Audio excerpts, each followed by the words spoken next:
Thanks, guys. Good morning, everybody. A federal judge puts the Mueller matter on notice, ordering the special counsel to turn over documents on the questioning of Michael Flynn. Flynn's making the case he was urged not to bring a lawyer, so we're working through this now. Good morning, everybody. It's a Thursday. I'm Bill Hemmer, live inside of America's Newsroom. And you? Good morning, Bill Hemmer. I'm Sandra Smith. Good morning, everyone. Well, the judge giving Mueller until tomorrow to hand over those classified documents as President Trump sounds off on Michael Cohen in a series of tweets this morning. Meanwhile, Trey Gowdy calling out what he considers hypocrisy.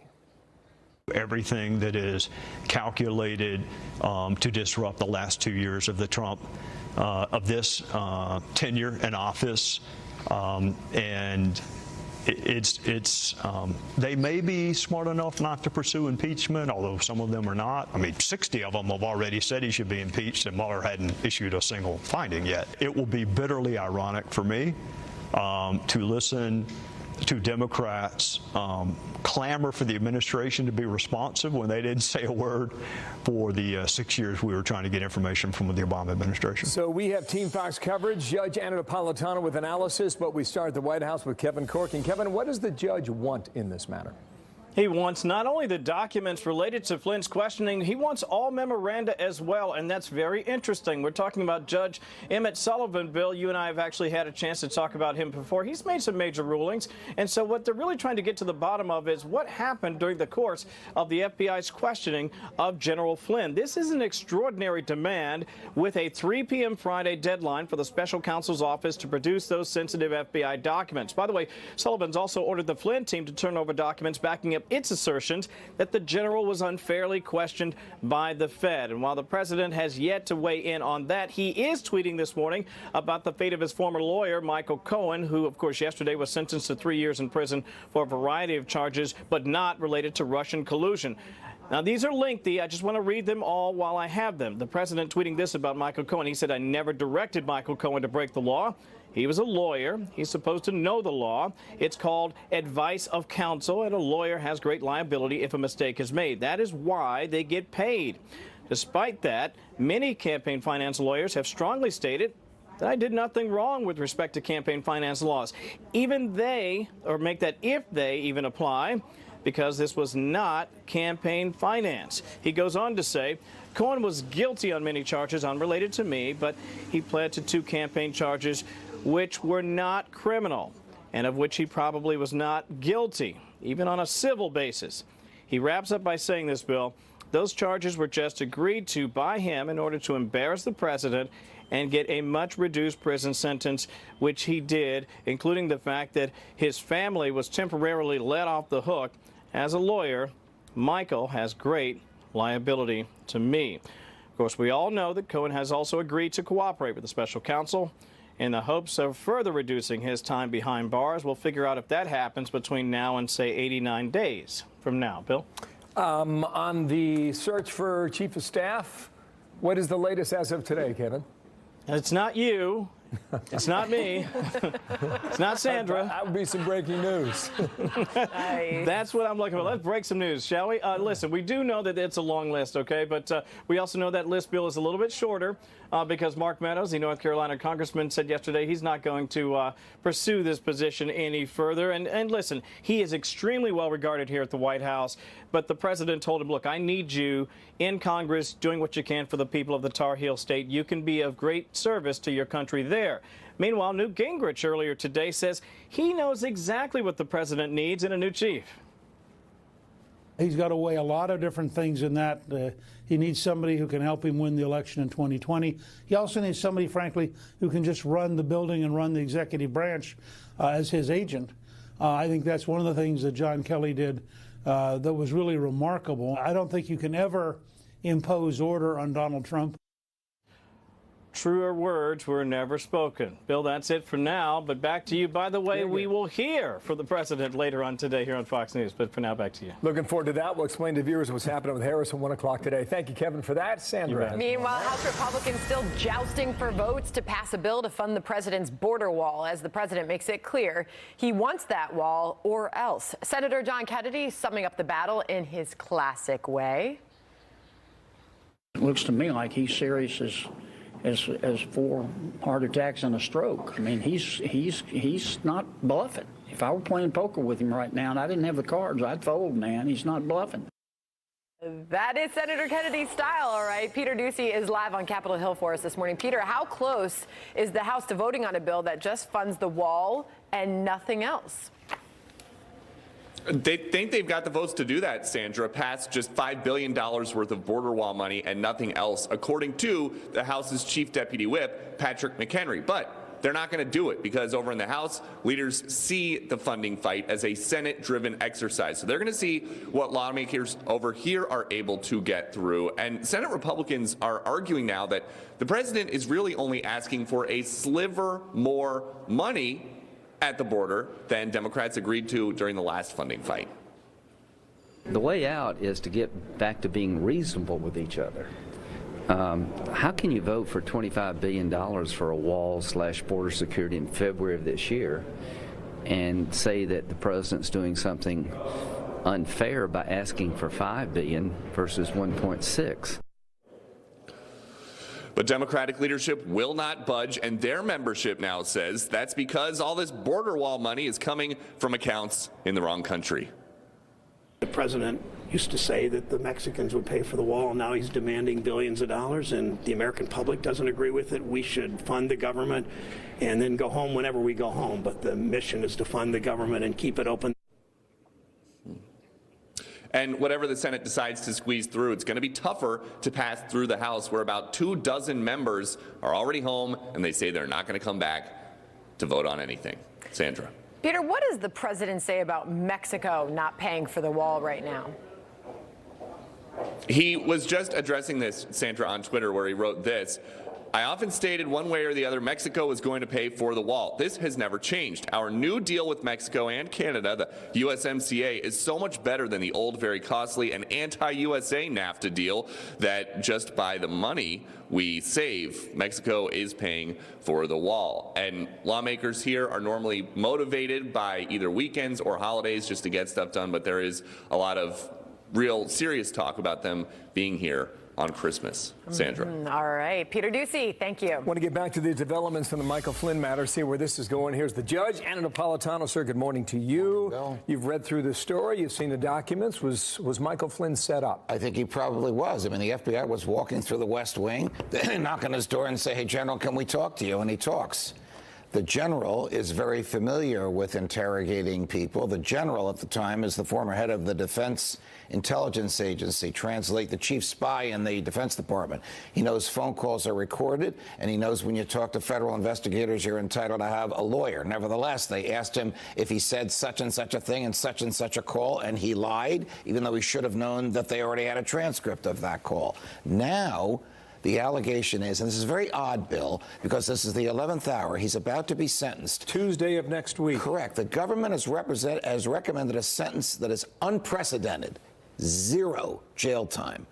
Instead of just waiting for the 0 jail time to come, he's going right into the government's face and saying, you set me up. We may want to sue the government for setting me up, a nearly impossible suit in which to prevail. And therefore, we want to see your memoranda and your notes. And last night, a judge agreed. Okay. And the judge said we want to see what the Mueller right. So the way case has. So the way it works is Mueller gives his notes to the judge. The judge decides what, if any, get to General Flynn's lawyers. Got it. So Flynn gets no jail time. That's been established. Yes. So far. Yes. Well, the government asked for no jail time. So he fights this to clear his name. That's why you fight it. Very difficult. If he wants to clear his name, he should try and withdraw the guilty plea, because pleading guilty to lying is a taint that will be with you for the rest of your life. And it goes to your moral turpitude. Why would a 3-star general lie? And it is nearly impossible to withdraw a guilty plea once it's been articulated and under oath, which is what he did. So this whole argument about the FBI came to me and said, we want to talk to you, but just you. And if you bring the White House lawyers, we're going to bring our lawyers. And he's like, well, we don't. What's the big what deal? What do we need lawyers for? You know, why make a big deal out of it? I'm a general. Let's talk. Is that a defense? No. No, I mean, that is not a defense to lying. Nothing is a defense to lying. Look, it's unfortunate that it is a crime to lie to the FBI. Why is it unfortunate? Because they're allowed to lie to you in that very same conversation, but you're not allowed to lie to them. I'm not preaching lying. I'm just saying it's not a level playing field. I understand the point you're making. The judge is Emmett Sullivan. He's the one who overturned the conviction of Senator Ted Stevens from years ago, and he has a fearless judge, and he has an interesting view on how he looks at the special counsel, does he not? He has a very interesting view at excessive behavior by prosecutors, and he has a spine of steel. Steel. What happens Tuesday? Do you know? 0 jail time, and all this goes away. My prediction. All of this, yes. even this charge of entrapment. I think so.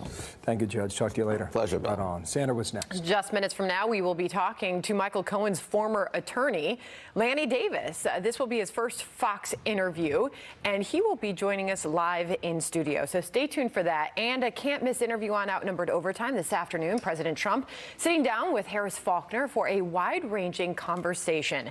That'll be happening right here at 1 p.m. Eastern Time on the Fox News channel. So much to get to, I'm sure, with the president and Lanny Davis joining you in just a few moments. Very much forward to talking to Lanny again. We'll see where this thing is headed here. And also from the president, he sent out a series of tweets about an hour ago. And we're going to work through that throughout the show today. But first time on camera with Harris, and we will have that for you here. Look forward to that. Another big story today, will border wall funding shut down the government partially? Republicans pushing for votes on a $5 billion price tag to pay for the wall. Can they reach a compromise? We'll put that question to Senator Shelley Moore Capito. She is live in a moment from the Hill. Plus, there is this. The current relationship with Saudi Arabia is not working. This country, led by the de facto leader, as the Crown Prince, has been a wrecking ball. And the Khashoggi incident is just one of many. Senator Lindsey Graham blasting the Saudi Crown Prince as the president's top brass gets ready to brief the entire House on the Khashoggi murder happening this morning. Republican Congressman Lee Zeldin, he will be there and he will join us afterwards on that. Plus, did you see this? Let's go, buddy. Come on. We got you, buddy. We got you. We got you, buddy. It's okay. Right into They are racing now to save a mother and a son trapped in a burning building. We'll let you know how the fire department pulled this one off. Bravo.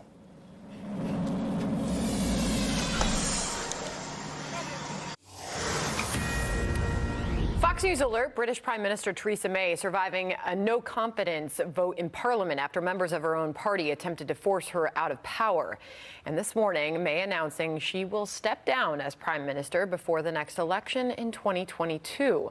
This coming amid criticism from lawmakers that she mishandled the Brexit negotiations. The question is, do we need more border security money or less? I think most people would say more. I just think it's an unreasonable position for them to take, that $5 billion is too much. Wasteful when they voted for a lot more than that in the past. Senator Lindsey Graham calling out Democrats, House Republicans trying to muster the votes to fund the wall and keep the government open. Senator Shelley Moore Capito chairs the Appropriations Committee, the Republican from West Virginia. How you doing, Senator? Good morning to you. Doing great. And thank you for your time. What gives here, the wall or the shutdown? Oh, well, I don't believe we'll go to a shutdown. I don't think it's a smart move. I think it disenfranchises a lot of Americans. They lose trust, and I think we should be able to work this out. But we got to look at what's happening at the border. It's escalating. Last month, in October, 51,000 people illegally apprehended, and we know we didn't get them all. So I think drugs and human trafficking and all this just rises to I think the president's argument that we need more dollars in our border security, which includes the wall. All right, you're speaking of the president. Here's the tweet on the wall. Here it is, quote, "I often stated, one way or the other," he writes, "Mexico's going to pay for the wall. This has never changed. Our new deal with Mexico and Canada, the USMCA, is so much better than the old, very costly, and anti-USA NAFTA deal that just by the money we save, Mexico is paying for the wall." Is he right or wrong on that? Well, I think he makes a valid point. However, the point of the matter is this is in our national security for the communities down on the border, for my communities in West Virginia who are just ravaged by fentanyl and heroin. You know, this is, I think, money that the American people feel that we should be spending to secure our borders and to make this situation much safer and better for our country. So I'll leave the debate on if Mexico's actually paying for it. I'll let the president make that case. Okay, Bernie Sanders was with Brett last night. You know, a lot of Democrats just a few years back supported a lot of money to go toward border security. By whatever definition, here was what Bernie Sanders says now. I think border security is enormously important, but I think building a wall is a very costly and inefficient way to do that. And I'm not alone. I mean, many experts think that given the kind of technology that we have today, we can protect our southern border without building the wall and spending $5 billion. Furthermore, Brett, I'm not quite sure. He may, but I'm not quite sure that he has the votes in the House. Let me get to the House question in a moment here, but the wording that is used here is interesting. Do you call it a wall? Do you call it fencing? Do you call it technology? It's more than just a game of semantics, is it not, for lawmakers? Well, you know, it's all of that. It's more Border Patrol agents, it's more fencing, it's more detection materials at the port of entries to catch the fentanyl. This is a comprehensive system. But what I would say to Senator Sanders is the 4 major sectors where walls were built, we saw illegal immigration plummet. So to say they don't work, particularly in the congested areas in Southern California, in the San Diego, Tijuana sector, for instance, these have proven and statistically show that walls are effective in areas. So it's not going to be everywhere. We all know that in terms of a physical wall. But we have got to tighten the loopholes and close the gaps, because 51,000 people illegally were apprehended in the month of October, and in December we had our highest single apprehension Bernie Sanders day. and Hillary Clinton and Barack Obama years ago supported billions more funding for border security, and they're not getting to that number now, what does that tell you? Does it tell you they don't want to give the president a victory on this, or does it tell you it will not happen? Oh, I think absolutely. It's all about the politics. It's all about the president. I think that they voted for border security, billions of dollars of the Secure Fence Act, which resulted in partially in wall and other methods. So it's pretty obvious to me it's political upmanship here. We're going to see a switching of the Congress leadership in the next month, and I think it's a bit of a gotcha game. But we're fully committed to try to meet the president and hope that he can negotiate this, which is where I think it has to be to a satisfying conclusion. I've got to run, yes or no? Does it happen or not? Oh, I think it happens. Senator, I'm always an optimist, though. I'm always an optimist. Thank you for your time, and Merry Christmas to you. You bet. Thanks for being here, Sandra. Our headliner next hour, Senator John Kennedy, joins us as the spending battle continues to heat up. Also, Sandra, check out the frightening moments. A military jet crashes into the ocean. An update on how the pilot is fighting for his life today. It's coming up. I want to show you this breathtaking rescue from the state of Texas. Body cam video captures officers Let's go, buddy. Come on. rescuing a boy and his mother from a burning apartment building. The boy and his mom were trapped behind a wall of fire. Wow. Forced to escape from that second-story window, catching the little boy when he jumped. His mother was beyond grateful, as you can imagine. I just thank God that they took the time to do what they were called to do, you know, as officers, as firefighters. God bless them. Yeah. Heroes. Wow. That is the best Christmas present you could ask for.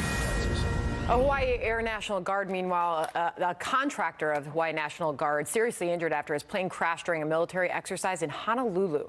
Authorities saying the pilot ejected from the plane and is receiving treatment for traumatic injuries. Jeff Paul live in Los Angeles with the latest on this. Jeff. Yeah, Sandra, it was a close call for the 47-year-old pilot who managed to eject from the aircraft just before it crashed into the ocean.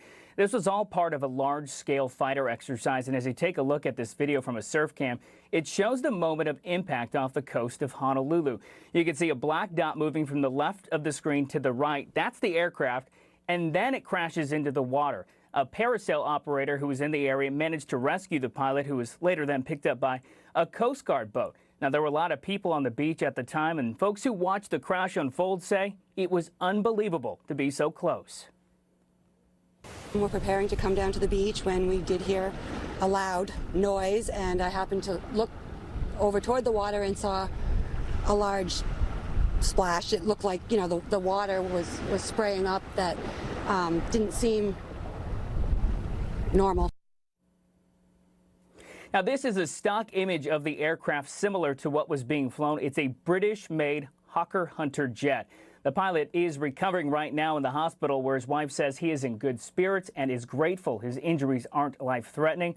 No one else was hurt. The military exercises were suspended yesterday, but should resume later today. Sandra? Jeff Paul, thank you. A top Republican senator saying he does not believe President Trump is bluffing on the border wall. Watch. I hope we don't have a shutdown. But I think there's a good chance we will have a shutdown. This disagreement is going to be solved with hugs and hot cocoa. I'm not sure it can be solved. Somebody's going to have to blink. Pass around the hot cocoa. Senator Kennedy urging Democrats to negotiate. The president warning he'll force a shutdown if lawyers don't fund the wall. Congressman Lee Zeldin weighs in on that coming up shortly here. Plus, there is this today. Roll it. I would love to be able to regulate the content of speech. The First Amendment prevents me from doing so. And that's simply a function of the First Amendment. But I think over the long run, it's better that government does not regulate the content of speech. Wow, Democratic Congressman Ted Lieu taking a lot of heat for that comment, suggesting free speech should be regulated. We'll take that one up just ahead. I want to get back to this manhunt ongoing in France. They have not captured the killer. Authorities searching for a suspect accused of opening fire near the Strasbourg Christmas market and killing 4 people. He's been identified, 29-year-old French citizen, a long criminal record. Police say he was wounded in a shootout with officers before escaping in a taxi. Many suggest he has been recently turned toward Islamic radicalism. 4 of his family members are being detained for questioning. Reports on the scene that he yelled Allah Akbar, so we're following that story and finding out whether or not the French or the German authorities can find this man on screen. 9:30 now in New York. President Trump waging war with Democrats over funding the border wall just days before a new deadline to avert a partial government shutdown as House Republicans try hard to pass it. I think if we focus on what we're all interested in, I hope, which is a secure border, then I think we can get there. I'm old enough to remember when Mexico was going to pay for this wall. It seems to me that we ought to be able to work this out. The American people want us to solve real problems, not to have government shutdown fights over a difference in spending levels. I think border security is enormously important, but I think building a wall is a very costly and inefficient way to do that. I'm not quite sure that he has the votes in the House. The president has got a point. He does have the ability to protect the country under the Constitution. Congressman Lee Zeldin is a member of the House Foreign Affairs Committee. He joins us now. So, funding the border wall, Congressman, is there going to be a government shutdown over this debate? It's certainly possible. It's looking like that. I would say over the course of the next 6-7 days, as you get towards the middle of next week, you might see jockeying on both sides, Republicans, Democrats, the president, Senator Schumer, Nancy Pelosi. But it may not be until the middle to end of next week where we can be able to answer that question more concretely, with the government funding not running out until next Friday. And it should be, it's worth pointing out that 70-80% of the federal government is funded for the rest of the fiscal year. But as far as that partial government shutdown, this time next week, hopefully we'll have a more solid answer, and hopefully it can be avoided with the added funding that's necessary for border security. Well, you heard Sherrod Brown there saying the president used to say that Mexicans would pay for that wall. Well, the president addressed that in a tweet this morning, saying this: "I often stated, quote, one way or the other, Mexico is going to pay for the wall. This has never changed," he writes. "Our new deal with Mexico and Canada, the USMCA, is so much better than the old, very costly and anti-USA NAFTA deal that just by the money we save, Mexico is paying for the wall." I think this probably just gives us a taste of that jockeying to which you referenced that we're going to see over the next few days. Well, that's right. A lot of money goes back and forth between the United States and Mexico, and in different ways. We are seeing an improvement over what was NAFTA that is going to help the American economy, the American companies, the American worker. We'll be able to create more jobs here in the United States, more tax dollars being paid, so that what was negotiated is a net benefit to the United States over the status quo. So the point is well taken, and I think that we really need to look at it with a broader view that there are many different ways that our relationship to the United States and Mexico can improve, where we're helping the American economy and help the American taxpayer. It's really fascinating, that Oval Office meeting the other day. It's not too far from our memories, because it was a big moment to see Nancy Pelosi, Chuck Schumer, and the president in the Oval Office, hashing out, trying to negotiate with the cameras rolling. And in that meeting, the president said he would not blame Democrats for a shutdown over the $5 billion demand, because he would be glad to take the mantle of responsibility. And I know that really stunned some Republicans to hear him say that. Did the president give up leverage in this debate by saying that? I think the president was just trying to do the right thing. He was trying to say what was right. Listen, if we're going to have this debate and blame is going to go around because we're having a debate over border security, because the president in that situation, saying he wants to combat the heroin opioid abuse epidemic and drug trafficking. It's not just about people crossing illegally, but things that cross illegally as well. If you are concerned about sex trafficking, drug trafficking, human trafficking, we should have this debate. We should improve national security. So the president was trying to say, I believe, that he will own it. But I think what's really important to note here is that we need 60 votes in the Senate.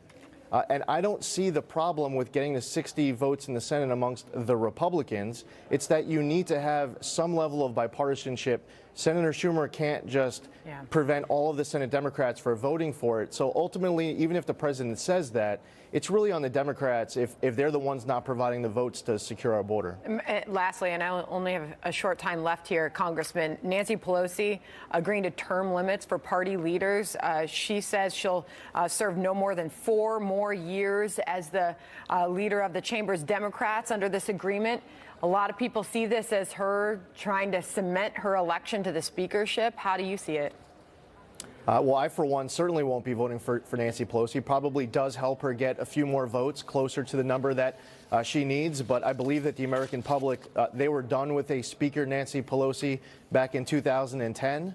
So as far as term limits go, I'm hoping that it's no more than a 1 term for her, and that come 2020, the Republicans will be back in control of the House. And as far as the 2018 elections go, I really don't think that looking towards the future and what's best for America, that in my district and many districts all across this country, that we're looking to make Nancy Pelosi the Speaker is the best path forward for the country. So I think it's a step backwards, and I think a lot of Democrats in their heart of hearts know that as well, but they might give the vote nonetheless. And I know the CIA Chief Gina Haspel's briefing House members on the Khashoggi murder right now. It's a busy morning for you there, Congressman. Thank you very much for your time this morning.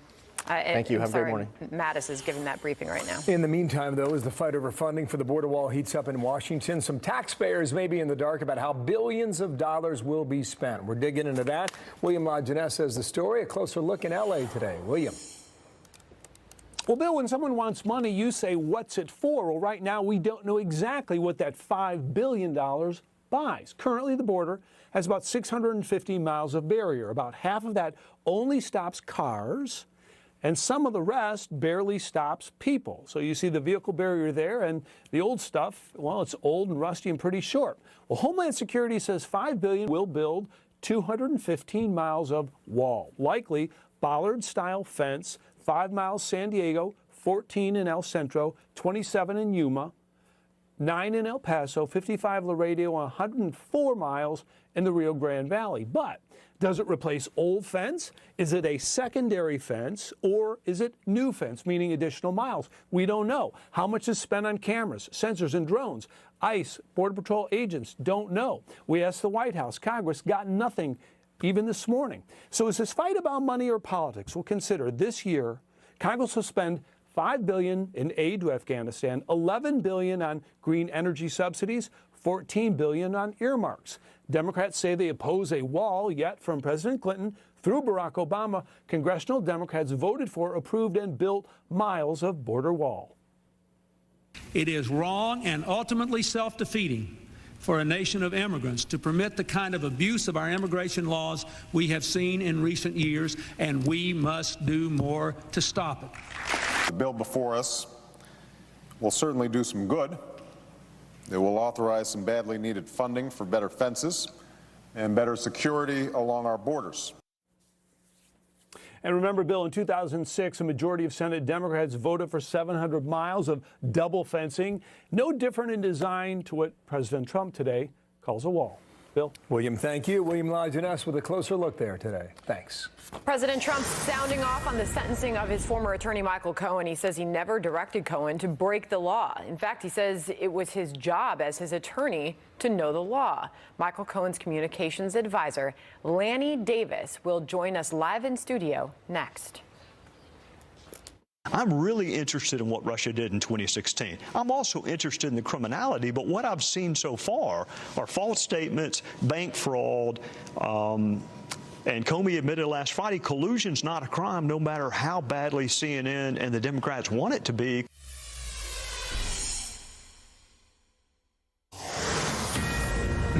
Folks who thought he was a liar the day before he pled guilty, and then they think he's the most important witness in the world the day after he pleads guilty. I can just tell you a jury's not going to believe someone like Michael Cohen. So if your case hinges upon the credibility of Michael Cohen, good luck. Trey Gowdy, former prosecutor on the fallout of the Michael Cohen matter. My next guest says Cohen is prepared to reveal all he knows about President Trump after Bob Mueller issues a final report. Lanny Davis, advisor to Michael Cohen, with me in studio. And nice to see you, sir, and good morning to you. What do you think about Trey Gowdy's comment there about making a terrible witness? Yeah, he's a former prosecutor, and I'm sure he knows that lots of witnesses that he turned to testify on behalf of the government had previously lied. Rick Gates was described as a liar by Mr. Manafort's defense, and every prosecutor knows that the jury has to focus on somebody who may have lied and now determine whether he's telling the truth. But I'd wonder what Trey Gowdy would have said about John Dean, who admitted to obstruction of justice, lying, hush money. I don't think he was asked that question, but you know, if Cohen's a proven liar, the case that Gowdy's making is, even if he were to go before a jury, who would believe him after the admissions of yesterday? So as a former prosecutor, when he's not being partisan and being a politician, which is what he always does, he would say, we have to have corroboration when we flip a witness who's previously lied, because we know the defense is going to use that attack. And what Mr. Mueller has done is every single thing so far. He's had corroboration, documents, emails, backup, other witnesses. On the issue of campaign finance violation, which was hush money before the election, Mr. Mueller, the Southern District, now yesterday presented several witnesses within the organization as well as a publication that corroborate Mr. Cohen's version. And you call it hush money, and there's different people have a different reading of the law on that. Here's what the president said about this just about 90 minutes ago, okay? He said, I never directed Michael Cohen to break the law. He was a lawyer and is supposed to know the law. It is called advice of counsel, and a lawyer has great liability if a mistake is made. That is why they get paid. Despite that, many campaign finance lawyers have strongly, and on it goes. And there were 3 more tweets that went with that. I don't have much time to get into that. I think I have some specific questions. Can I do a quick answer on it? You may. Go ahead, because I got a number here that I want to get through in the next 3 minutes. Mr. Trump, like a lot of people, can blame his lawyer, but on Air Force One, he looked at the media, of which you're a member, and he said, no, I know nothing about the Stormy Daniels payment. The next day, Rudy Giuliani contradicted him. So the credibility of that voice is a subject. Come back to Cohen here, and I appreciate the comment on that. Let's see where that goes. That was not under oath. It was a comment. You can call him a liar, but... I'm just saying that was not in a court of law. I use the word credibility of the source of that. Did Cohen know at the time that he was making a payment that it was against the law? He said to the prosecutors, yes, I knew it was about the election. That's what we talked about. And that's what we now know, that the publication involved. If he knew it was illegal, did he tell the president at the time? I don't know what his advice was to Mr. Trump, but on this tape that I happen to be part of playing on another station, Mr. Trump discussed the payment said the word cash and knew it was about keeping Miss McDougal quiet. So the tape itself shows consciousness by Mr. Trump, but the purpose of the payment was to keep her quiet. Wall Street Journal, he declined to answer questions, meaning Cohen, about other areas of investigative interest to federal prosecutors. If Michael Cohen has more information, the assumption on behalf of many is that he's trying to protect that information, keeping it, that he knows more about the president than he's telling. Is that true, or is Michael Cohen trying to protect himself? I don't know the answer to that. I do know that Mr. Mueller and Mr. Cohen spent, and his team, Mr. Mueller's team, 70 hours at 7 different sessions, and it was all about President Trump and collusion and the core issues, as Mr. Mueller said in his sentencing memo, the core issues of the investigation. I doubt there's anything that was held back about those core issues, or Mr. Mueller wouldn't have been as complimentary as he was to. Well, on the Mueller matter, Rudy Giuliani had an interview last night with Yahoo. He said in part our strategy is to do everything we can to convince Mueller to wrap the damn thing up, and if he's got anything, show us. That with Yahoo News. Your client made some bad decisions. You no longer represent him in a legal sense, of course. But the president had nothing to do with tax evasion with regard to Michael Cohen. He had nothing to do with making false statements with regard to Michael Cohen. So as you look at this, what was the president's connection? Well, not anything to what Michael said yesterday in court, which is to 100% take responsibility, not blame anyone. And it was a quite moving statement to me, knowing him. And my not representing him as a lawyer is because the case is over, not because of any abandonment. I am here as his friend and his advisor. When did you talk to him last? A day and a half ago, not yesterday. How's he doing? He was doing pretty badly. His family is uppermost on his mind, and you could see as I watched the TV yesterday, this is a devastating experience. I've gotten to know John Dean for 20 years. People doubted his credibility, called him a liar and lots of things. He wrote a book called Blind Ambition, and there's a lot here that I find similar, especially when Michael Cohen tells the truth about Donald. A lot of these decisions Michael Cohen made on his own, you would admit. His statement yesterday, yes, I would, Bill. His statement yesterday did it better than I could ever do. He took personal responsibility, didn't blame anyone. He did say that he changed his mind about Mr. Trump, and now he's turned, and that's subject to people challenging. Two more questions. He reports to jail in 3 months. Will he testify before Congress before he goes to jail? He won't do anything until Mr. Mueller is done with his work and his report. But the answer I've said publicly is that when the time comes, if he's invited to tell the truth about Mr. Trump, probably to Congress, I believe, I can't be certain, that he'll say yes. Last question. If this all began as collusion, many people may look at this and ask you, Lanny Davis, where's the collusion? And well, you would say? We have much more to know about what Mr. Mueller, he's a silent submarine, leak-proof, driven by facts, and he will someday tell us the full story. Was there any collusion on what we heard? As of now, there's circumstantial evidence of many contacts with Russian government intelligence officials between the Trump campaign and them. We do not yet have the final case on cooperation with a quid pro quo of meddling to help Trump get elected, which we know the intelligence community tells us, versus favors done for Mr. Putin, although we do know about a proposal for a penthouse in Moscow. We shall see on where that goes. We shall see. Where that stands. Lanny, thank you for coming in today. Thank you, Bill. Lanny Davis, thank you. Sandra. A troubling new report that Iranian hackers targeted nuclear scientists and U.S. Treasury officials. The latest we will have on that next. Plus, a Democratic congressman suggesting he would like to kick free speech to the curb. How those comments are playing in Washington this morning.